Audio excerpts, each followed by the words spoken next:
புலவர் கலியபெருமாள் அவர்களின் நூற்றாண்டு எழுச்சி நிகழ்ச்சியில் கலந்து கொள்வதில் பெரியாரிய அம்பேத்கரிய மக்கள் இயக்கம் பெரும் மகிழ்ச்சி அடைகிறது.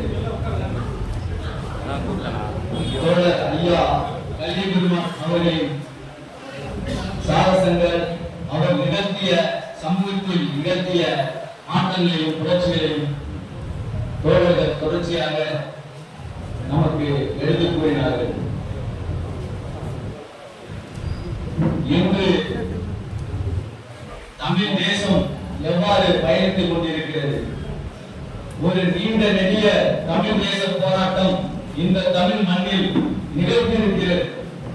ஆனால் இன்று தமிழ் தேசம் என்ன நிலைமையில் இருக்கிறது என்பதை நாம் சிந்தித்து பார்க்க வேண்டும். தோழர்களே, தமிழ்நாட்டில் பெரியாரிய, அம்பேத்கரிய, மார்க்சிய, தமிழ் தேசிய என்று பல முற்போக்கு சக்திகள் தமிழ்நாட்டை பல நிலைகளில், வளர்ச்சி நிலைகளில் நம்மை முன்னோக்கி நகர்த்தி இருந்தாலும் இன்றைய சூழலில் தமிழ் தேசம் ஒரு விடுதலை அடைந்திருக்கிறதா?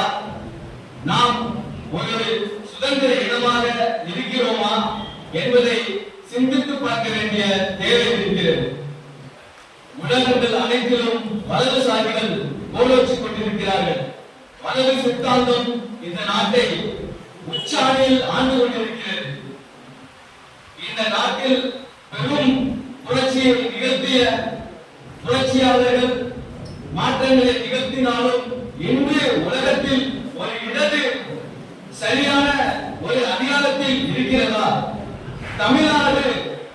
தமிழ்நாட்டில் பல முற்போக்கு சக்திகள் இருந்தாலும், இந்தியாவில் பல முற்போக்கு அமைப்புகள் இருந்தாலும், இங்கும் இன்று வலது தனது உச்சாணி கொம்பில் ஒரு பாசிச வலைப்பின்னலில் நாம் சிக்கி இருக்கிறோம்.